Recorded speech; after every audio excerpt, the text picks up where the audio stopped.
Food കിച്ചണിലേക്ക് ഏവർക്കും സ്വാഗതം. ഇന്ന് നമുക്കൊരു ചെമ്മീൻ കറി ഉണ്ടാക്കിയാലോ. നമ്മുടെ നാടൻ സ്റ്റൈൽ ചെമ്മീൻ റോസ്റ്റ്.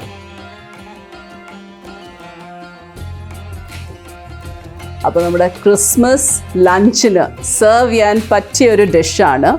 ഒരു പെരളൻ സ്റ്റൈലിലാണ് ഇരിക്കുന്നത്. അപ്പോൾ അതുകൊണ്ട് അധികം ചാറൊന്നുമില്ല. ഒരു ഡ്രൈ ഐറ്റം ആയിട്ടാണേലും നിങ്ങൾക്കിത് സെർവ് ചെയ്യാം. സ്റ്റാർട്ടേഴ്സായിട്ട് സെർവ് ചെയ്യാനും ഇത് അടിപൊളിയാണ്. അപ്പോൾ പെട്ടെന്ന് നോക്കിയാലോ നമ്മുടെ കേരള സ്റ്റൈൽ ചെമ്മീൻ റോസ്റ്റിൻ്റെ റെസിപ്പി. പക്ഷേ ഇതുവരെ എൻ്റെ ചാനൽ സബ്സ്ക്രൈബ് ചെയ്തിട്ടില്ലെങ്കിൽ പ്ലീസ് സബ്സ്ക്രൈബ് ചെയ്യണം. വീഡിയോസ് ഇഷ്ടപ്പെട്ടാൽ ലൈക്കും ഷെയറും ചെയ്യാൻ മറക്കല്ലേ.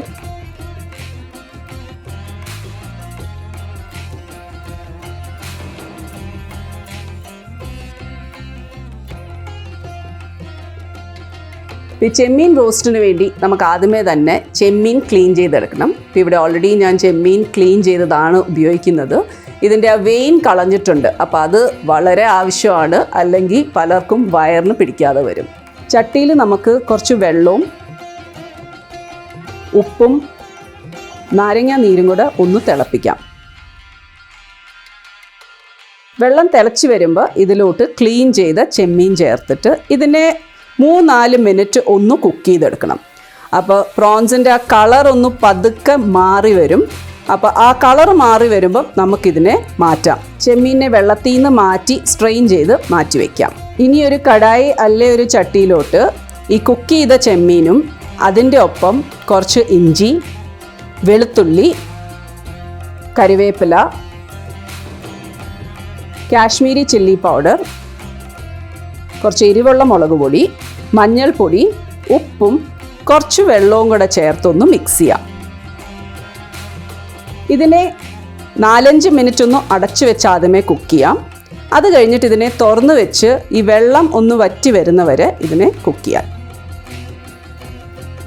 ചെമ്മീനിൻ്റെ മെയിൻ കുക്കിംഗ് പ്രോസസ്സ് കഴിഞ്ഞിട്ടുണ്ട്. ഇനി നമുക്ക് ഈ റോസ്റ്റിനുള്ള മസാല റെഡിയാക്കാം. ഇത് നിങ്ങൾക്ക് ചട്ടിയിലോ അല്ലേ ഒരു കടായിലോ റെഡിയാക്കാം. ഞാനിവിടെ വെളിച്ചെണ്ണയാണ് ഉപയോഗിക്കുന്നത്. വെളിച്ചെണ്ണയിലോട്ട് ആദ്യമേ തന്നെ കുറച്ച് തേങ്ങാക്കൊത്ത് ചേർത്ത് ഇതിനെ ഒന്ന് കളർ മാറുന്നവരെ ഫ്രൈ ചെയ്യാം.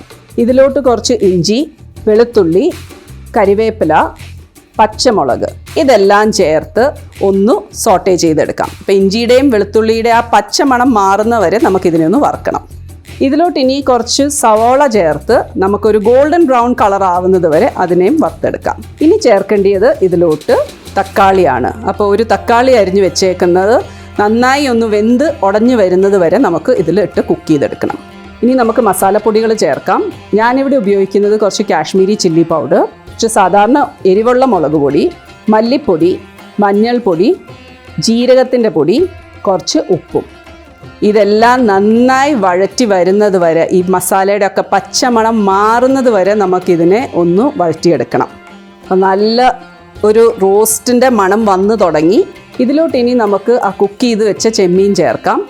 എണ്ണ തെളിഞ്ഞ് വരുന്നവരെ ഇതിനെ ഒന്ന് നമുക്ക് കുക്ക് ചെയ്തെടുക്കണം. അപ്പോൾ ആ സമയത്തേക്ക് ഈ പ്രോൺസിലോട്ട് ഈ മസാലയൊക്കെ നന്നായിട്ടൊന്ന് കോട്ട് ചെയ്ത് പിടിക്കുകയും ചെയ്യും. നിങ്ങൾക്ക് വേണമെങ്കിൽ കുറച്ച് വെളിച്ചെണ്ണയും കൂടെ ചേർക്കാം ഇതിലോട്ട്. അവസാനമായി കുറച്ച് കറിവേപ്പിലയും കുറച്ച് കുരുമുളക് പൊടിയും കൂടെ ചേർത്ത് ഇതിനെ നന്നായി ഒന്ന് മിക്സ് ചെയ്തെടുക്കാം. ഇപ്പോൾ ഈ ചെമ്മീൻ റോസ്റ്റ് നമ്മുടെ റെഡി ആയിട്ടുണ്ട്. ഇത് ചൂടോടെ ഒരു സ്റ്റാർട്ടറായിട്ടോ അല്ലെങ്കിൽ ഒരു സൈഡ് ഡിഷ് ആയിട്ടോ നിങ്ങൾക്ക് സെർവ് ചെയ്യാം. അപ്പോൾ ഇതിൽ ഞാൻ കുടംപുളി ഒന്നും ചേർത്തിട്ടില്ല. തക്കാളിയിൽ നിന്നാണ് അതിൻ്റെ ആ ചെറിയൊരു പുളിപ്പ് ഇതിൽ വരുന്നത്. പക്ഷെ ഇത് പിള്ളേർക്കും വലിയവർക്കും എല്ലാവർക്കും തീർച്ചയായും ഇഷ്ടപ്പെടുന്ന ഒരു റെസിപ്പിയാണ്. അപ്പോൾ എല്ലാവരും തീർച്ചയായും ട്രൈ ചെയ്ത് നോക്കണം.